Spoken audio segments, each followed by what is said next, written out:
Amén. Buenas tardes, hermanos. Estamos contentos, estamos gozosos. Estamos en la casa del Señor, ansiosos. Yo al menos, hermano, ansioso de que llegara este día, porque ahora es el día que vemos más cantidad de hermanos, que nos podemos reunir. Y qué bueno estar en la casa del Señor. Hermanos, venimos, Salmo 122 dice que este peregrinar de todas las tribus de Israel para las fiestas de las Pascuas hacia Sion, hacia Jerusalén, era con un solo propósito. Dice, para adorar a Jah, forma poética de Jehová, a Yahvé. Y a eso nosotros hemos venido aquí. Primeramente, adorar a Dios y tener coinonía con los santos, con los hijos de Dios. Pero primeramente, nuestra adoración es vertical. Qué bueno, ¿verdad? Servirle al Señor, tener este privilegio de poder ser llamados hoy día hijos e hijas de Dios. Hermanos, eso es un privilegio, un regalo, porque nadie de nosotros merecía eso. No había ningún mérito de parte nuestra para que Dios nos escogiese desde antes de la fundación del mundo, para ser adoptados hijos suyos a través del amado que es Jesucristo. Así que estamos contentos, damos inicio, vamos a redimir el tiempo porque hoy vamos a estar muy pausados, no tenemos prisa. Una de las cosas que, ¿verdad?, me gustó del pastor Azar González, decía, no, hermano, no hay prisa en el estudio. Lo que queremos es que todo el mundo, todos, yo el primero, aprendamos qué dice Dios en su palabra. Eso es lo importante, ¿verdad? Así que vamos a dar apertura hoy un poquito a las preguntas, vamos a ir más pausados. Vamos a hacer de forma muy panorámica un resumen muy rapidito de ese versículo número 10 y queremos input de la clase, ¿verdad? No queremos hacer un monólogo, ese no es el propósito de la escuela dominical. El propósito es interactuar, tanto el maestro, ¿verdad?, que más bien no me considero maestro, me considero estudiante de la palabra de Dios. Aquí todos somos estudiantes, interactuar para poder aprender, adquirir este conocimiento de Dios a través de su palabra. Discutíamos la semana pasada ese primer versículo, Zacarías 11, 10, decía, tomé luego mi cayado, gracia, y lo quebré, para romper mi pacto que concerté con todos los pueblos. Y ahí usamos como una traducción que nos da un poquito de claridad, Nueva Traducción Viviente. Entonces tomé mi vara, que era el cayado, llamada favor o gracia, benevolencia, y la partí en dos para mostrar que había revocado el pacto. Esto es muy importante, hermano, revocado el pacto que había hecho con todas las naciones. Y discutimos la semana pasada a qué se refería ese pacto con todas las naciones. Y discutimos, bueno, el pacto de Jehová Dios fue con su pueblo Israel. Más bien, a través de Abraham, con esa nación que él forjaría a través de Abraham, pero donde a través de ese pueblo escogido serían bendecidas todas las naciones. Todas las naciones, ¿verdad?, no en sentido cósmico, sino aquellos que se allegaran a Jesucristo. A través de ese mismo pacto, a través de la simiente de Abraham, que era una simiente que es Jesucristo. O sea, hay un condicionante de primera clase para que Israel, primeramente, y los de las naciones reciban esa bendición. Amén. Entonces, también tuvimos otra versión, Nueva Traducción Viviente, aquí en azul. Dice, tomé entonces la vara a la que había llamado, refiriéndose al versículo número 7, a la que había llamado gracia, y la quebré. De ese modo, anulé el pacto que había hecho con todas las naciones. Y discutimos que en el texto original hebreo aparece esa conjunción consecutiva, entonces. Y entonces dice, tomé, nueva versión interna dice, tomé entonces, y siempre hemos discutido en la clase lo que son las conjunciones, sobre todo las consecutivas. Estas son las 11 conjunciones consecutivas de la Biblia. Hay más de 2.400 conjunciones, pero estas 11, en cuanto a consecutivas, estas 11 son las más que se usan en el texto bíblico. Y discutimos que de esas 11 se subdividen en 4 categorías, y ese entonces es una conjunción de resultado. Cuando vamos al contexto, versículo número 9, y dije, no os apacentaré, la que muriera, que muera, la que se pierda, la que se quedara, porque estas ovejas no se sometieron a la palabra de Jehová a través del profeta Zacarías, quien tenemos que siempre estar en la perspectiva de que aquí está tomando un tipo de Jesucristo, del pastor de las ovejas. representativo, tipo. El antitipo es el mismo Jesucristo cuando, no tanto cuando nace, sino cuando se inaugura su ministerio en el año 30, ¿verdad? Que baja a las aguas bautismales y comienza su ministerio. Y entonces se da a conocer como ese Mesías que ese pueblo estaba esperando. Por tanto, esa es la conjunción correcta en el hebreo. Dice, entonces, como resultado, dice ahí versículo 10, tomé luego mi cayado, gracia, que lo había usado para bendecir al pueblo, gracia que desciende del cielo. Amén. Dice, esa gracia, esa bondad, para los que la rechazaron, pues entonces yo quebré ese cayado. Sí, hermana. Ajá. Y entonces dicen el otro para empezar, no sé. Por eso vamos a discutir en la clase hoy que no es tanto ese quebrar, no es que quedó ya deshecho para siempre, sino que fue temporal. Vamos a estar viendo, sobre todo, hermano, yo le aconsejo, para que podamos entender, sobre todo este versículo número 10 de Zacarías 11, que leamos en su conjunto. Escuche, Romanos 9, 10 y 11. Romanos capítulo 9, capítulo 10, capítulo 11, para que entendamos que ese quebrar, esa anulación fue temporal para el pueblo escogido de Dios, Israel. Y ahí usted va a ver los propósitos de Dios para con ese pueblo, por qué se anula ese pacto con Israel que Él concertó contra todas las naciones para que no hicieran daño a su pueblo, y cómo va a volver ese pacto a Jehová Dios o con su pueblo a aquellos que se lleguen a Él. Romanos capítulo 9, capítulo 10, capítulo 11, que habla de por qué hay esa ceguera en parte del pueblo judío, el pueblo de Israel, y los propósitos de Dios para con ese pueblo.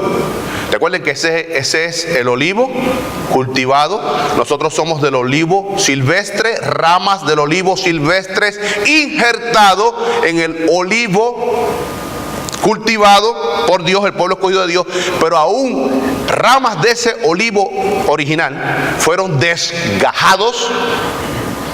Por tanto, Pablo dice, no se gloríen ustedes los gentiles, porque si aquellas ramas del olivo cultivado por Dios fueron desgajadas, cuanto más ustedes que han sido injertados del olivo silvestre. O sea que no debe nosotros enorgullecer, no, tenemos que dar gracias a Dios por el favor de habernos escogido, ¿verdad? Pero tenemos que saber que el propósito de Dios continúa con ese pueblo de Israel. Y siempre orar por ese pueblo de Dios, Israel, que en el tiempo de la tribulación muchos se allegarán a Jehová Dios, para que Jehová Dios cumplir los propósitos que tiene con ese pueblo en el establecimiento del milenio. Vamos a estar viendo hoy, hermano, yo le aconsejo, ¿verdad?, que siempre hagan sus anotaciones, pero hoy es un día muy especial para que usted haga sus anotaciones, porque vamos a estar viendo 4 términos de lo que es adoración en el Antiguo Testamento. Sí, hermana, además. Romanos capítulo 9. Capítulo 10 y capítulo 11. Tiene que leerlo en conjunto. O sea, son 3 capítulos que hablan del propósito de Dios. O sea, ¿por qué esa ceguera en parte del pueblo de Israel? ¿Por qué queda anulado ese pacto? Para que usted lo pueda, lo que llama una comparativa con este Zacarías 11:10. ¿Por qué quedó quebrado ese pacto? Pero cómo va a volver otra vez Jehová Dios con su propósito con ese pueblo para cuando ellos, dice, entonces, Romanos 11:27, entonces todo Israel será salvo. No estamos hablando en totalidad, porque muchas personas leen ese 11:27, pero no leen el 28:26. Dice, cuando yo quite sus pecados. O sea, hay un condicionante. Tienen que allegarse, venir a Jesucristo para que los limpie y entonces serán salvos. No es que en ese tiempo la tribulación, por ser israelita meramente, son salvos ya automáticamente. No. Hay un condicionante ahí. Cuando yo quite sus pecados. Por eso estamos haciendo un estudio. Más bien el pastor está conduciendo un estudio de Efesios. Y tremendo. Ha sido de bendición. Al menos a mí personalmente ha sido de tremenda bendición, que sigo estudiándolo durante la semana. Y ahí hay un pasaje, Efesios 1:4, que fuimos escogidos desde antes de la fundación del mundo. Fuimos escogidos, pero había un condicionante. Pues Pablo dice en el capítulo 2, nosotros éramos borrachones, charlatanes, fornicarios, igual que todos los demás. Y éramos hijos de ira, igual que los demás. Fuimos escogidos, pero tiene que ser a través de Cristo. Hay un condicionante. Amén. No sé si me di a entender. Por tanto, esa es la conjunción entonces. Y discutimos ahí en la primera frase, aquí en rojo, letra itálica. Tomé luego mi callado, gracia. Siempre ponemos en azul lo que son las conjunciones. Esto es una conjunción copulativa, está añadiendo. Tomé luego mi callado y añade acción. No solamente lo tomé, sino que lo tomé y lo quebré. Y tenemos que darle énfasis a esas conjunciones. Y lo quebré. Se refiere, hermano, a un cese temporal de ese pacto que Dios hizo con su pueblo Israel. Dice ahí, para romper, siempre discutimos, ¿verdad? Que ese vamos a la otra frase, para romper, siempre discutimos en la clase que cuando un versículo, el sujeto es Dios. El sujeto de ese versículo es Dios. De quien se está hablando en ese versículo. El sujeto es de quien se habla en el versículo o en el pasaje. Es Dios. Y está ese es con un propósito, más que propósito, divino. ¿Ve? Para romper, porque Él tomó el callado y lo quebró. Para romper mi pacto que concerté con todos los pueblos. ¿Para qué? Para protección. Hay una... Está esos pueblos contenidos por el poder de Dios para que no le hicieran daño a su pueblo Israel. Pero como hubo desobediencia, leímos aquí Deuteronomio 28, 1 al 14, que nuestra hermana Jenny lo leyó la semana pasada, que habla de las bendiciones por la obediencia del pueblo. Pero también en ese capítulo, del 15 hasta el 28, habla de las maldiciones por ser desobediente. Y yo discutí ayer con nuestro hermano Jesús González de que hablamos de la escatología bíblica, ¿verdad? Pero sobre todo de la desobediencia de los hijos de Dios. En aquel contexto y hoy día, Dios no va a bendecir a un hijo desobediente. Dios nos ama, pero cuando estamos desobedientes, Dios al que ama azota y castiga. ¿Por qué? Porque me ama. Y cuando veamos el castigo de Dios, veámoslo como un acto de misericordia. Señor, tú me estás quebrantando, me tienes en esta prueba. Número uno, por mi desobediencia. Me lo merezco. Pero gracias porque estás tratando conmigo. Y tú estás tratando conmigo porque me amas, porque tienes un propósito para conmigo. Pero para tu gloria. Para tu gloria. Vamos a estar viendo eso, lo que es adoración, que tiene que ser siempre dirigida hacia Dios. ¿Verdad? Y hoy vemos en las iglesias, yo soy victorioso porque tú eres victorioso. Yo tengo vida eterna porque tú tienes la vida eterna. No. Primeramente, porque tú venciste, yo soy vencedor. Porque tú eres la vida eterna, tú has implantado en mí la vida eterna. Primeramente, hermano, hacia allá y después hacia acá. Hoy vemos el yo. Cristo no entronizado ni en la iglesia, ni en nuestros corazones, en nuestras vidas. Por tanto, dice, para romper mi pacto que concerté con todas las naciones. Y puede leer a los hermanos que no estuvieron, Deuteronomio 28, 1 al 14, que habla de las bendiciones de la obediencia. También esto está en Levíticos 26, 3 al 13. Y Deuteronomio capítulo 7, versículos 12 al 24. También discutimos que hubo una entrada triunfal, un rechazo de Jesucristo, y ahí en Lucas 19, 41 al 44, cuando Él lloró por ese rechazo, porque los judíos no supieron apreciar que ese era el día de la visitación del pueblo de Israel. Recordemos que cuando hace la entrada triunfal ahí en Lucas 19, también en Juan 12, Mateo 21 y Marcos 11, está hablando él presentándose como el príncipe que venía a reinar, que iba a limpiarlo de sus pecados, de sus prevaricaciones y a libertarlo también, sobre todo, de ese imperio romano. Pero sobre todo, hermano, era para limpiarnos del pecado. Por eso decimos aquí en nuestra congregación que lo más grande que usted debe atesorar es la salvación. Amén. Ocupaos en vuestra salvación. La salvación es de Jehová. Ya le hizo el trabajo. Eso es de Jehová. Pero corresponde a mí ahora, como un hijo de Dios, y a ustedes también, a cada uno de nosotros, como hijo de Dios, salvo por gracia, no por obra, de caminar como un hijo de Dios, ocupados en esta santificación progresiva, buscando cada día más de Dios a través de su palabra, buscando más de Dios a través de congregarnos en todos los servicios, no solamente los domingos. Siempre que podamos, ¿verdad? Congregarnos con nuestros hermanos, aprender de su palabra y buscar esa llenura del Santo Espíritu de Dios. buscar esa llenura del Santo Espíritu de Dios. Por tanto, Jesús lloró, dice, no has reconocido, oh Israel, este tu día de tu visitación. Y discutimos que José habló de esta visitación en Génesis 50, 24, 25, cuando él dice a sus hermanos, a sus hijos, a sus nietos, que realmente Jehová os visitará. Y cuando Jehová los visite, yo quiero que ustedes saquen mis huesos de aquí de Egipto y los lleven a Sion y los entierren allí. No quiero que ni mis huesos queden aquí cuando venga el día de visitación. Y ese pueblo judío no reconoció el día de su visitación. Por eso decimos siempre, hermano, cuando predicamos el evangelio, las predicaciones, hoy, a los inconversos que están en medio nuestro, hoy es el día de salvación. Hoy es el día de salvación. No rechaces. Pablo dice, Hechos 26, 19, oh rey Agripa, sepas que fui escogido desde el vientre de mi madre para ser apóstol a los gentiles. Pero sepas, oh rey Agripa, que no fui rebelde al llamado celestial. Hay personas que son rebeldes, reconocen que Cristo es el camino, que no hay solución si no es a través de Jesucristo, pero quieren perderse. Es lamentable, hermano. Y duele más cuando son familiares nuestros, que quieren permanecer en el pecado, quieren seguir ahí, y le hablamos y oramos y oramos. Llega el momento, hermano, que lamentablemente no podemos seguir tirándole las perlas a los cerdos, porque el evangelio es muy precioso. Están pisoteando la sangre de Cristo, y nos corresponde, hermano, tener esos seres amados, seres queridos en nuestras rodillas. Siempre cuando levantemos oración, Señor, ten misericordia de mi hijo, ten misericordia de mis tíos, ten misericordia de mi familia, ten misericordia de mis hermanos en la congregación que realmente están convencidos pero no convertidos. Señor, toca los corazones para que te reconozcan como el Señor de sus vidas. Hermanos, tenemos que orar mucho por la iglesia, orar por los perdidos, porque hay gente, hermano, lamentablemente que están jugando con las cosas santas de Dios.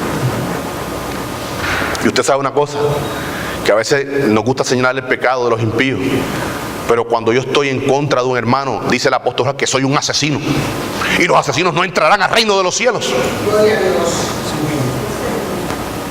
Por tanto, romperá ese pacto porque no reconocieron el día de su visitación, cuando Jesús vino a ofrecerse como ese Mesías, ese príncipe que ellos estaban esperando para reinar. Y el Evangelio de Mateo explica por qué, o sea, más bien, quién es ese Jesús el Mesías.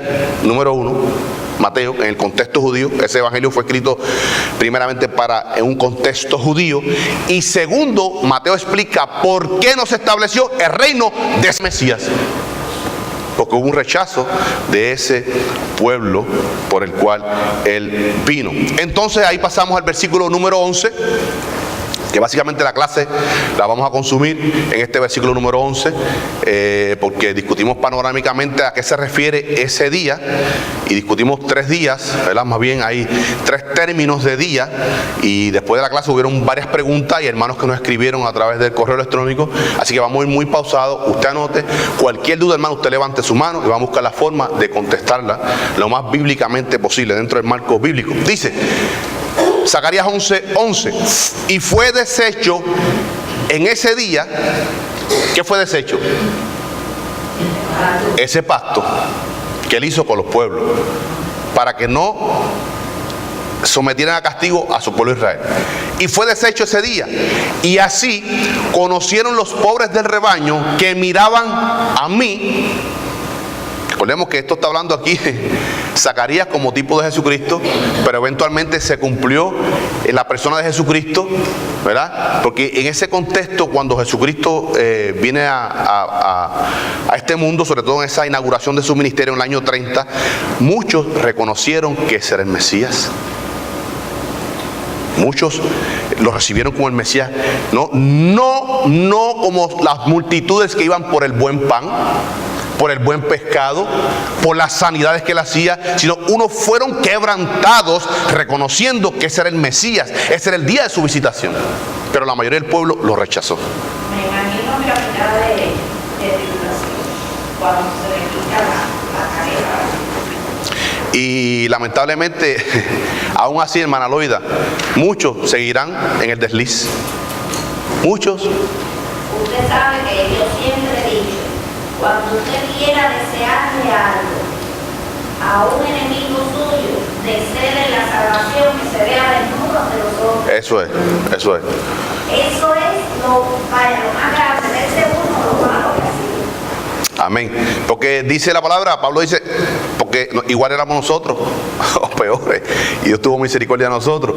Y hermano, es algo que nosotros podemos engañar a cualquier persona menos a Dios. Dios no puede ser burlado. Y que en nuestra hora silenciosa, cada mañana, cada noche, quedamos desnudos delante de la presencia de Dios. No podemos ocultar nada, porque Él conoce lo que hay en nuestros corazones, conoce las intenciones de nuestros corazones, conoce realmente si lo que estamos haciendo para glorificarle a Él, si le estamos sirviendo para honrarle a Él, o si estamos haciéndolo, ¿verdad?, para orgullo personal. Por eso siempre yo oro que Dios líbranos del orgullo, hermano, porque eso es la raíz del mal, el orgullo. El orgullo, ¿verdad?, de que seamos gente humilde, hijos de Dios humildes, sometidos a la soberanía de Dios, y todo lo que hagamos sea para glorificarle a Él, hermano. Que ese sea nuestro enfoque, vivir vida santa y que Él sea glorificado a través de nuestras vidas. Qué bonito que Él quiere glorificarse a través de nosotros, ¿verdad? Y como dice el hermano Loida, vimos nuestra miseria. Por eso que recibimos la misericordia a los miserables. Esos éramos nosotros. Pero ahora somos bienaventurados, porque somos llamados hijos de Dios. Por tanto dice, y fue deshecho en ese día de rechazo. En el contexto próximo, cuando Zacarías está profetizando, se da cuenta de que la mayoría del pueblo no está escuchando la palabra de Dios, no está escuchando a Jehová Dios a través del profeta. Dice que él se cansó de pastorear a esas ovejas desobedientes. Ese día. Ahora, nosotros discutimos la semana pasada, porque recordemos que hay un contexto inmediato, un contexto eventual y un contexto escatológico. Y tenemos que ver a qué se refiere ese día. Y lo dividimos en tres, ¿verdad?, en 3 días. El día de Jesucristo o día de Cristo, el día del Señor o el día de Jehová y el día de Dios. Y hoy vamos a estar proyectando todos los textos donde aparecen eso y vamos a estar discutiendo cada día como corresponde. Ahora, versión Nueva Traducción Viviente aquí en rojo, la usamos para clarificar un poco ese versículo. Dice, así terminó mi pacto con ellas, o sea, con las naciones vecinas. El sufrido rebaño me miraba y sabían que el Señor hablaba por medio de mis acciones. Me gusta esta versión porque está hablando, o sea, aquí está hablando el profeta Zacarías. Siempre en toda la Biblia, cuando habla Pablo, habla Dios Espíritu Santo, ¿verdad? Pero esto es, recordemos que Dios usó las capacidades de cada hombre. Y aquí está hablando el profeta Zacarías. Dice, así terminó mi pacto con ellas. El sufrido rebaño, los obedientes que miraban a mí, o sea, más bien, cuando el pastor Azael González está predicando aquí, ponemos de ejemplo a nuestro pastor, porque no podemos poner a otra persona de ejemplo, ¿verdad? Nuestro pastor está predicando, tenemos que entender que no es Azael González, sino que es Dios a través de Azael González. Y yo tengo que tomarlo eso como palabra de Dios. Independiente hermanos, va a ser directo, que el pastor Azael González le caiga bien o no le caiga bien, eso es independiente. Ahora usted busque el rostro de Dios, pero usted recibe esa palabra como palabra de Dios. Independientemente si yo le caigo bien a usted o no le caigo bien, eso es problema suyo. Pero reciba la palabra que estamos estudiando como palabra de Dios. Amén. No sé si me estoy dando a entender. Reciba la palabra como palabra de Dios. Otra versión que también utilizamos es la Biblia de las Américas. Dice, y fue roto aquel día, así los afligidos de rebaño que me observaban, que estaban pendientes a los oráculos que yo estaba pronunciando de Jehová Dios, conocieron que era la palabra del Señor. Tenemos que reconocer que cuando se pone la palabra en la iglesia local, tenemos que reconocer que no es palabra del hombre, que es palabra de Dios hablando a nuestro corazón. Y eso somos nosotros, los pobres del rebaño, los que observamos, Colosenses 3, que estamos nuestra vista puesta en Jesucristo. Y toda la palabra que se exponga la recibimos como de Dios. Señor, dame la humildad necesaria. Y más que humildad, dame el poder para poder someterme a tu señorío. Hermano, porque la iglesia está, yo hablé tantos temas ahí con nuestro hermano Jesús González, hablamos tantas cosas, de que la iglesia está enfocada en los milagros, en las manifestaciones. Y digo, qué equivocado está el pueblo de Dios. si ese poder, porque son gente que hacen cosas tremendas, pero su vida no es consona con lo que están predicando, con lo que están haciendo. El poder de nosotros es tener la humildad para someternos al señorío de Dios. Demostramos el poder de Dios, hermano. Demostramos el poder de Dios con cambios en nuestras vidas. Vidas en santidad. Demostramos, este hermano Pino era tremendo, hermano Pino, lo hago con toda confianza. Era tremendo. Pero como Cristo ha transformado su vida. Nuestro hermano Pino va a ser testimonio para sus hermanos, para sus hermanas, para sus tíos, para sus padres. No, realmente Dios existe porque cambió a mi hijo, a mi hermano Pino. Dios es poderoso. Y entonces ahí se manifiesta a través de nuestras vidas el poder de Dios. ¿Para qué? ¿Para orgullo nuestro? No, para que Él sea glorificado.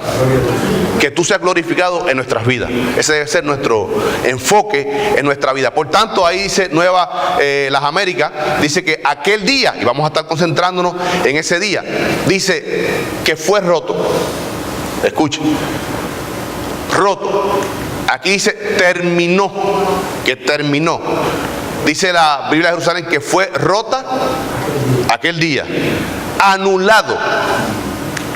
Anulado, y Reina Valera 909 dice que fue deshecho. Vamos a estar viendo hoy en el estudio que fue echado a un lado temporalmente. Irrevocables son los dones de Dios. Vamos a estar viendo un pasaje aquí que esa promesa que hace Jehová Dios a su pueblo es inquebrantable. Ahora, dice aquí, y fue deshecho en ese día. Vamos a estar viendo el contexto inmediato, el contexto escatológico y el contexto del estado eterno. Vamos a estar viendo, hermano, haga estas anotaciones que es muy importante. Vamos a explicar primeramente el diagrama. Y aquí vamos a hacer varias precisiones. Mire, hermano, yo sé que la doctrina primeramente del líder de esta congregación, nuestro pastor Azar González, es premilenial y pretribulacional. Pastor, ¿estoy correcto? Personalmente es lo que este servidor abraza. No queremos ser dogmáticos, queremos explicar lo que es consecuente con la Biblia. Escuchen, esto es premilenarismo, pretribulacionista. Esto quiere decir que Cristo viene antes del milenio y antes de la tribulación. ¿Cuántos esperan a Cristo? ¿Cuántos esperan a Cristo ahora? Amén. ¿Cuántos quieren pasar por la tribulación? ¿Cuántos creen que la iglesia está puesta para ira? ¿Cuántos creen que la iglesia va a estar los primeros 3 años y medio de la tribulación? ¿Cuántos creen que van a estar los 7 años de la tribulación? Ahora, hay hermanos nuestros, que hablaba con nuestro hermano Jesús González ayer, de una persona que estudiamos mucho, pastor, se llama R.C. Sproul. R.C. Sproul es tremendo teólogo. ¿Sabes qué? Él cree que la segunda venida del rapto es el mismo evento. Y nuestro hermano Jesús dijo, wow, hermano, yo tanto que he leído no me había dado cuenta. Sí, este hombre. Ahora, R.C. Sproul es hermano nuestro. ¿Por qué? Porque está en Cristo. Me voy a explicar para que podamos romper estos prejuicios. Hay hermanos nuestros que creen que Cristo viene antes de la tribulación. Yo también lo creo. Yo me voy antes de la tribulación. La iglesia no fue puesta para ira. Cristo vendrá y la arrebatará a su iglesia. Y entonces comenzará el tiempo de purga, que no es para la iglesia, que es para Israel y las naciones.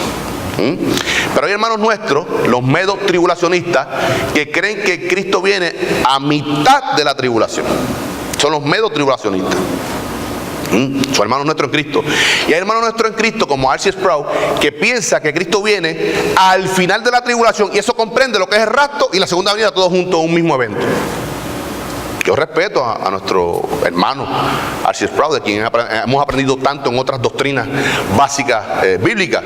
No estamos de acuerdo con eso. Ahora, ¿qué quiere decir con esto? Que esos hermanos que creen que Cristo viene a la mitad de tribulación, lo importante, lo fundamental es que esperan a Cristo. Eso es fundamental. Cuando lo espera es doctrina general interpretativa y no podemos dividirnos por eso. ¿Sabe por qué? Porque si Cristo viene hoy, en este instante, esos hermanos que creen en eso serán levantados porque están en Cristo. Fíjese, lo fundamental es la segunda venida de Cristo y estar en Cristo. De que pensamos diferente cuándo va a ser ese evento, no debe dividirnos, hermano. Ahora, nosotros queremos, bajo lo que queremos en esta congregación, nuestro pastor y líder, y lo que yo como persona abrazo eso, que Cristo viene antes de la tribulación, antes del milenio, 7 años de periodo de purga para Israel, segunda venida de Cristo, que es otro evento distinto al rapto, a lo que es el arpazo, la presoia, que es una aparición privada solamente para su iglesia. Pero la segunda venida, todo ojo le verá, tanto los que le esperan, ese pueblo, ese remanente fiel, como los impíos. Y toda rodilla se doblará, hermana Loida, pero ya será demasiado tarde para ese entonces. Ahora, vamos a explicar el diagrama. La era de la iglesia. Era la iglesia. Cristo viene en este instante. Dice, resurrección de los creyentes, primeramente. Primera carta a los tesalonicenses, capítulo 4, 16 al 18, habla de esto, el rastro de la iglesia. Serán resucitados, levantados, y nosotros, los que estemos vivos, juntamente con ellos seremos levantados y nos encontraremos en la nube con Cristo. Eso es el rastro de la iglesia. Esos 7 años que habrá la tribulación en la tierra, primeramente un evento en los cielos, el bema o el tribunal de Cristo para nosotros. No para ser enjuiciados a la condenación, sino para otorgamiento de recompensa. Y aquí el pastor usó la última predicación del último domingo, que él quiere, y es lo que yo siempre oro, yo quiero tener una entrada amplia. Pablo aconsejaba a las iglesias, tengan una entrada amplia. Oh buen siervo, en lo poco fuiste fiel, en lo mucho te pondré, entra en el gozo. Ahora, hay un texto bíblico que el apóstol Juan dice, no sea que cuando Él sea manifiesto nos alejemos avergonzados. Juan está hablando de personas, en el cielo no hay llanto, no hay dolor, no hay lágrimas, pero usted sabe una cosa, que cuando usted esté frente a Cristo, al menos yo, siervo Carmelo, no te puedo dar la corona de vida porque no predicaste cuando te mandé. No te puedo dar la... Hermano, yo estoy salvo en el cielo. Entra, ya soy salvo. No está hablando ahí de la salvación, pero la entrada no va a ser amplia. No es lo mismo cuando usted entra, que usted, mi siervo, Lucía, caminaste en las obras que yo preparé de antemano, aquí está tu corona, entra al gozo de tu Señor. Hermano, es una entrada, no venga a decirme a mí que... Por eso que hay diferentes niveles de galardón en el cielo, así como hay diferentes niveles de castigo en el infierno. Por tanto, comparto, pastor, su palabra. Yo quiero tener también entrada amplia.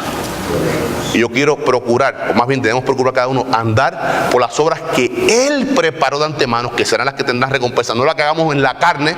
Vamos a leer un texto de que todo eso será deshecho cuando se hagan cielos nuevos, nueva tierra. ¿Sí, hermano Pino? Sí, yo quería hacer una pregunta bien importante, ¿no?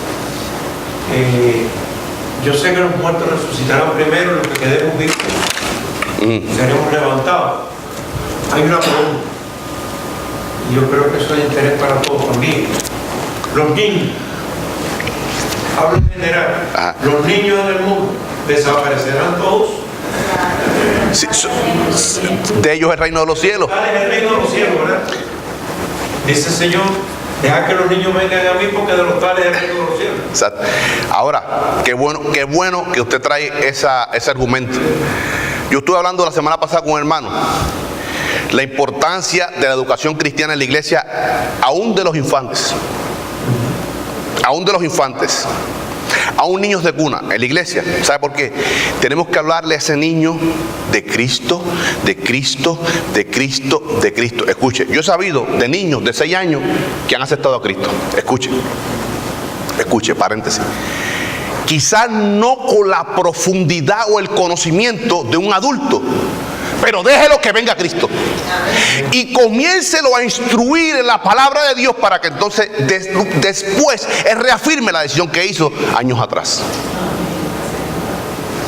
Qué bonito, hermano, instruir al niño en su justicia y nunca se apartará de su camino. O sea, un niño de 6 años no puede tener esa profundidad de aceptar a Cristo quizás como un adulto, pero déjelo. Yo he visto niños de 6, 7 años recibiendo a Cristo en una predicación. Déjelos y comienza a instruirnos en la palabra de Dios para que eventualmente confirme la decisión que hizo años atrás. ¿Sí, hermana Loida? Sembrar en ellos el temor a Dios, que es el principio de la sabiduría. El temor de Dios, ¿entiendes? Y eso es muy importante. Ahora, nosotros fuimos a una campaña hace 4 años atrás con mi esposa Milagro y se hace un llamado. Un joven predicó, un jovencito predicó ese día, era un culto de jóvenes. Escuche, hermano, yo salí de allí llorando, gozando, alabando al Señor. 16 niños se convirtieron a Cristo. De 9, 10, 11 años. Escuche, siempre tengo contacto con estos hermanos de esta iglesia en Puerto Rico. Hasta el día de hoy, al menos 9 permanecen. Entre ellos mi sobrinito. Hermano, Dios tocó las vidas de esos niños y pasaron, no presión, ellos pasaron voluntariamente, no por emoción, pasaron allí, aceptaron a Cristo y aquello fue una noche gloriosa. Tantos niños, jovencitos, aceptando al Señor. Sí, hermana Loida. Sí, volviendo al tema sobre los galardones, me alegro que Jaime está aquí hoy escuchando, porque toca la casualidad que esta misma semana mis hijos están ya sobrecargados con los cambios de la iglesia. Y entonces me dice, pero eso es una obsesión, eso es demasiado. Dios no quiere eso, ni que le fueran a dar un premio. Entonces yo cogí y le dije, si tú supieras que Dios no necesita de nosotros, pero según nosotros trabajemos para Él en su obra, en lo que haga falta, ese será nuestro galardón cuando Dios no vaya a vida.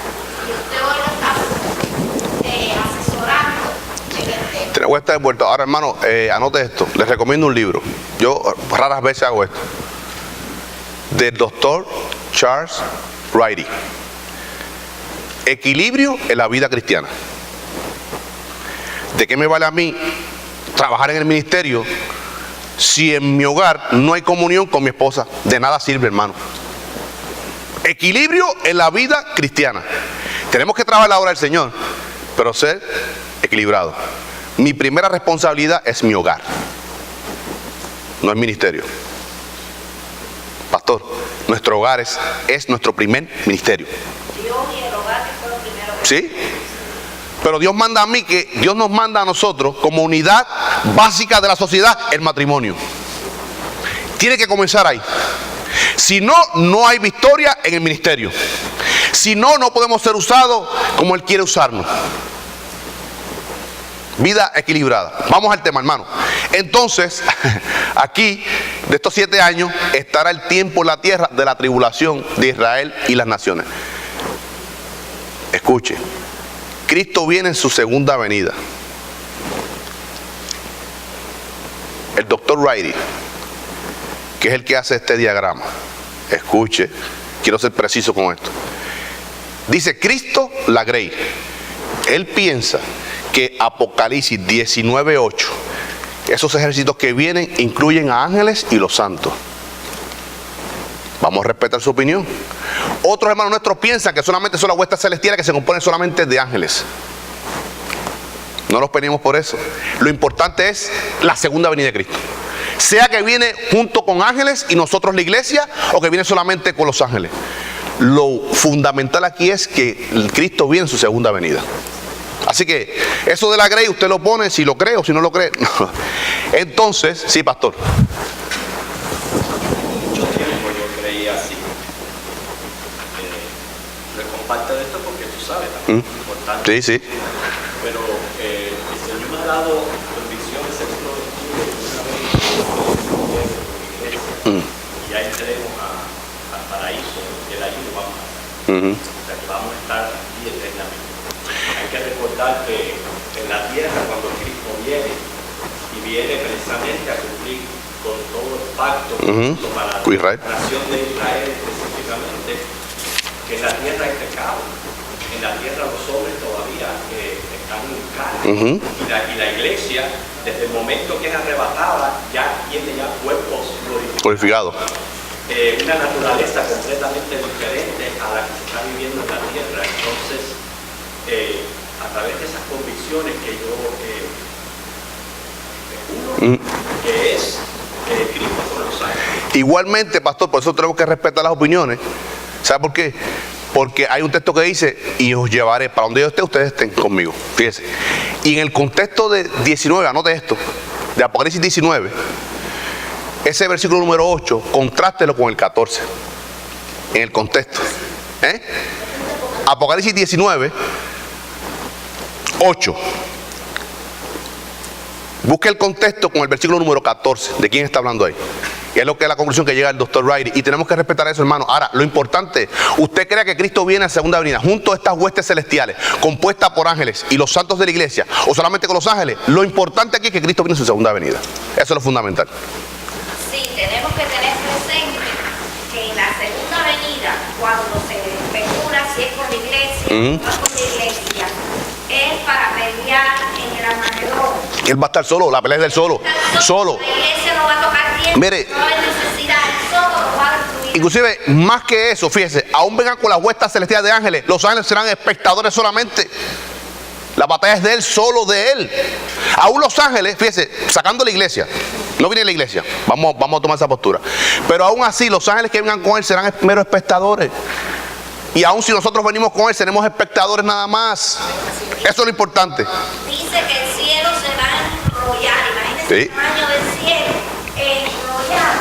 Que es cuando todo el mundo aquí va a reconocerlo como Dios y se va a doblar todas las Rodillas. Filipenses 2:11. Me imagino que los que están en la tierra y vean el cielo enrollado va a poder ver la multitud, pero no se va a tocar de tierra, nada más que Jesús es el que va a pelear. Recuerde una cosa, hermano, tenemos que ser maduros en la interpretación bíblica. Hay textos que los hermanos nuestros pretribulacionales como nosotros nos apoyamos en ellos. Y hay textos que apoyan la postura de medio-tribulacionista y hay textos que apoyan al final. Eso es cuestión de interpretación. Tenemos que respetar, como el pastor tiene su postura, yo tengo mi postura, teólogos tienen su postura, cada uno de nosotros tenemos nuestra postura, pero en lo que estamos cónsonos es que la segunda venida de Cristo va a ser real. Eso es lo importante.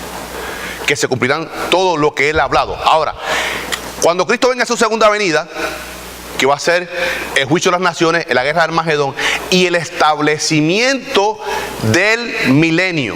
Aquí, 1000 años, aquí al comienzo Satanás es atado por 1000 años. Como dice el pastor, hay unos judíos y de las naciones que entran al milenio, pero nacerán hijos y habrá pecado en la tierra, esos 1000 años seguirán naciendo hijos que son los que se levantan en la rebelión final se someten a Jesucristo, a ese reinado del Mesías, externamente pero no internamente. Como hay día hoy en las iglesias, gente sometida a Cristo externamente pero no de corazón. Y lamentablemente esas personas serán en el rapto dejados, no serán levantados. Porque externamente cantan himnos, tienen la Biblia, leen la Biblia, pero no se someten al Señor de la Biblia. Aman la Biblia, pero no se someten al Señor de la Biblia. Por tanto, hermano, no es estar convencido, es estar convertido, siendo regenerado, nacido de nuevo, sellado con el Santo Espíritu de Dios.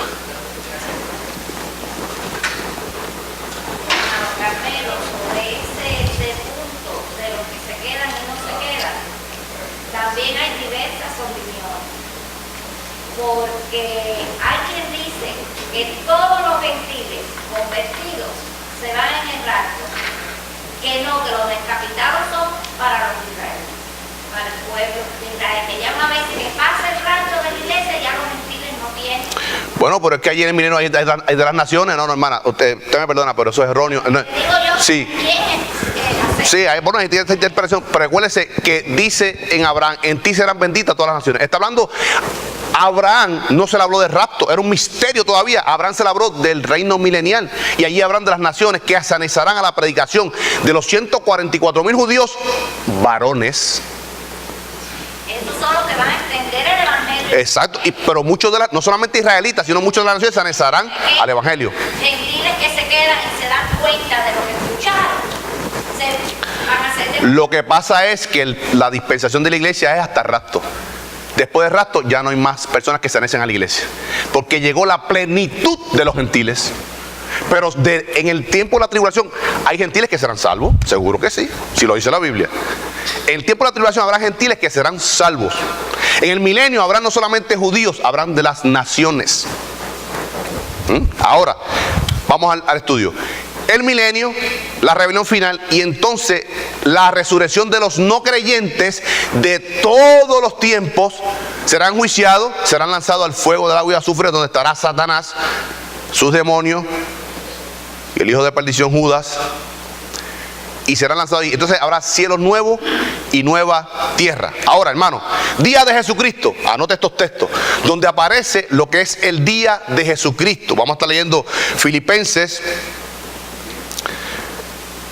1:6.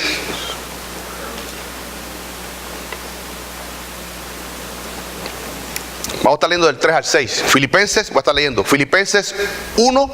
Vaya anotando mientras estoy dando lectura a esto, anote estos versículos donde aparece lo que es el día de Jesucristo o el día de Cristo. Filipenses 1. 3 al 6, dice Pablo: doy gracias a mi Dios siempre que me acuerdo de ustedes o de vosotros, siempre en todas mis oraciones rogando con gozo por todos vosotros, por vuestra comunión en el Evangelio, desde el primer día hasta ahora, estando persuadido de esto, que el que comenzó en vosotros la buena obra, la perfeccionará hasta el día de Jesucristo. La obra que Él comenzó en usted y en mí, Él la continuará perfeccionando hasta su mismo día, hasta el día del rapto. Hermano, esa es una de las cosas que nos da seguridad, que el que está haciendo la obra es Él, no nosotros. Nosotros simplemente nos sometemos. Y Él ha prometido que Él perfeccionará, lleva a la culminación esa obra que comenzó en cada hijo de Él, en cada salvo, hasta el día de Él mismo. ¿Hasta qué día es? Hasta que el día que Él venga por su iglesia. Filipenses 2:6, continúa Pablo ahí en Filipenses, dice que habla de los luminares del mundo. 2:16, Filipenses, está aquí, lo estoy leyendo de aquí, de que está en asterisco, Filipenses 1:6 y Filipenses 2:16. Estos son los textos del Nuevo Testamento que aparece lo que es el día de Jesucristo. Tenemos que diferenciar lo que es el día de Jesucristo, lo que es el día del Señor, que es distinto, y lo que es el día de Dios. Escuche, Filipenses 2:16, asidos de la palabra de vida, para que en el día de Cristo yo pueda gloriarme de que no he corrido en vano, ni en vano he trabajado. Escuche, hermano, si Pablo está diciendo de que él le predica a esta iglesia de Filipos, le predica, yo quiero verlos a todos allí en el resto de la iglesia. O sea, Pablo está diciendo esto porque habrá conciencia de lo que estén allí. Lo que pasa es que la relación no va a ser igual. Ya yo no voy a ver a mi esposa Milagro como mi esposa, pero sabré quién es ella cuando estemos allí.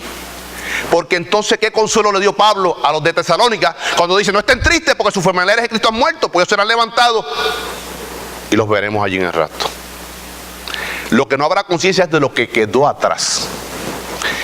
Si nos vamos del rapto, se queda un Padre Nuestro aquí en la tierra, no puede haber conciencia porque habrá llanto, habrá dolor por ese ser querido. No habrá memoria de lo pasado. Pero allí yo veré al hermano Pino, yo sabré quién es Asael González. No sé, hermano, eso es un misterio, no sé cómo será eso. Pero aquí, en las palabras de consuelo de Pablo a los de Tesalónica, a los de Filipenses, quiere decir: oye, yo no quiero correr en vano, yo quiero que cuando seamos arrebatados, verlos a todos ustedes. Esto de modo reflexivo, hermano. A los de Tesalónica dice: no lloren por sus seres queridos que han muerto en Cristo, ellos serán resucitados y los veremos allí. Pues entonces, si yo no tengo consciente de quién es mi hijo, de quién es mi esposa allí, ¿qué consuelo es ese para mí? Ninguno. No habrá conciencia de lo que quedó atrás. Ahora, eso es el día de Jesucristo. Día de Jesucristo, el día del rapto. Ahora, ese es el día de Cristo o día de Jesucristo. Cuando la iglesia es arrebatada, ya estamos en el cielo, en el tribunal de Cristo, en las bodas del Cordero, comienza en ese entonces el día del Señor o el día de Jehová.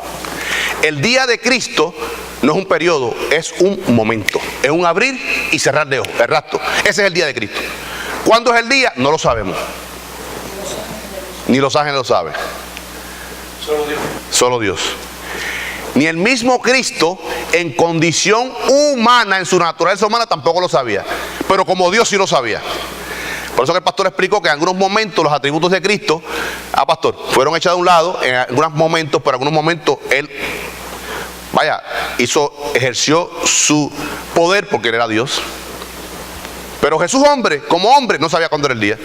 Solamente el Padre. Pero Jesús, en su naturaleza divina, sí sabía cuándo es el día. Ahora, ahí comienza lo que es el día de Jehová o día del Señor. Anote todos estos versículos en el Antiguo Testamento donde aparece lo que es el día de Jehová. Día de Jehová es después del rapto de la iglesia. Escuche, comienza la tribulación, la segunda venida de Cristo, la guerra del Armagedón, el establecimiento del milenio, los 1000 años del milenio, el juicio a los impíos, a los injustos de todos los tiempos, se conoce como la segunda resurrección. Son enjuiciados Satanás, los demonios y todos los impíos. Hasta ahí es el día de Jehová. Al menos, si sumamos los 7 años de la tribulación, sumamos los 75 días que añade el profeta Daniel en el capítulo número 12, son 7 años con 75 días, más los 1000 años del milenio, estamos hablando de 1000 años, 1007 años con 75 días, aproximadamente, hermano, esto es reflexivo. Día de Jehová, hermana Emma, comprende después del rapto de la iglesia, tiempo de la tribulación, guerra del Armagedón, segunda venida, guerra del Armagedón, establecimiento del milenio, los 1000 años del milenio y la resurrección al final del milenio, que hay una rebelión tremenda al final del milenio, y cuando son levantados, resucitados, los impíos, los pecadores de todos los tiempos, son llamados al tribunal de Cristo. Anote, Apocalipsis 20, 11 al 15.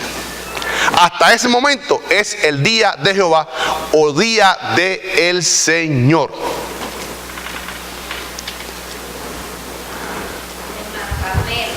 Acabamos de estudiar que el pacto fue Echado a un lado. una de las líneas del pacto, que fue también la línea sacerdotal de Aarón, porque no fueron el Quiere decir que en el milenio, Ahora tenemos un sumo sacerdote. quiere decir que en el milenio se va a implantar una nueva.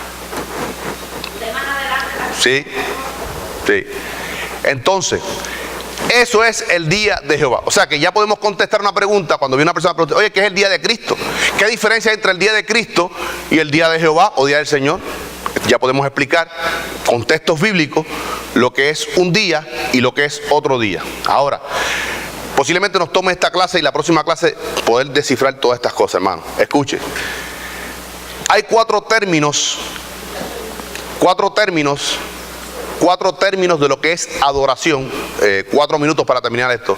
4 términos para lo que es adoración en el Antiguo Testamento. Anote esto.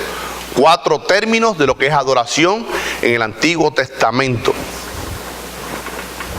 ¿Lo anotaron?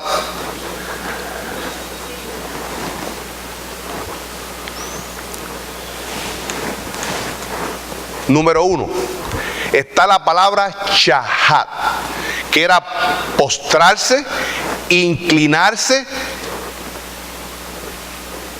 para reverenciar a alguien. Al principio no tenía una connotación religiosa. Shahat, usted postrarse ante una persona superior a usted, a un rey, inclusive a un ángel, no era con una connotación religiosa, inclusive no era pecado. Vamos a estar leyendo Apocalipsis, o más bien, anote, Apocalipsis 18:2, cuando se hace la promesa a estos 3 varones, 3 ángeles, a Abraham, dice que él se postró ante ellos, no para adorarle, sino que hizo shahat, reconociendo que eran mensajeros de Dios que venían con ese mensaje de la promesa de su hijo Isaac. Boaz, ¿verdad? Este hombre Boaz dice que Ruth se inclinó ante él, reconociéndole como alguien superior económicamente, era un hombre poderoso, y esta moabita dice, ¿quién soy yo para que haya dado gracia delante de ti? Este hombre, siendo dueño de la finca, le ayudó con la recolección de espigas, ¿verdad? Y dice que ella se postró. Eso lo encontramos en el libro de Ruth, capítulo 2, versículo 10. Y el manojo de gavillas de José se levantó, se irguió, y los manojos de gavillas de sus hermanos se postró ante ese manojo de él.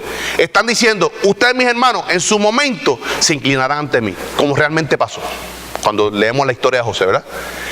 No se están inclinando los hermanos de José para darle un culto, adorarle, sino como reverencia, reconociendo que era superior a ellos. Ahora, comienza a tener una connotación religiosa a partir de los profetas, Isaías y Jeremías sobre todo. Dice Jeremías 7, dice, vengamos y entremos al templo para hacer shahak a Jehová, para adorar. Toma una connotación religiosa. En nuestra dispensación usted no puede arrodillarse a nadie que no sea a Dios. Daniel habla de los 3 varones jóvenes que iban para el horno, querían que se inclinaran ante el rey. Sepas, oh rey, le servimos a un Dios todopoderoso y Él nos podrá librar, pero aún si no nos libra, vamos para el horno. Pero sepas, oh rey, que no haremos shahak a ti. El shahak solamente es a Jehová Dios. Ahora, hay otra palabra que es nafal, que es postrarse, tenderse, rostro en tierra, para humillarse. Eso fue lo que hizo Josué, capítulo 5, cuando dice este varón con la espada desenvainada, le pregunta a Josué, lea eso, hermano, en su casa, Josué 5, del 1 al 5. ¿Tú eres, oh varón, de los nuestros o de nuestros enemigos? Y ese que está hablando ahí es el ángel de Jehová, Jesucristo preencarnado. Dice, no soy, no, ese no en el griego es neutral. No soy ni de ustedes ni de aquellos. Yo soy el príncipe del ejército de Yahvé. Josué 5, 1 al 5. Y dice, cuando él reconoció que era el ángel de Jehová, Jesucristo preencarnado, dice que se postró, hizo nafal.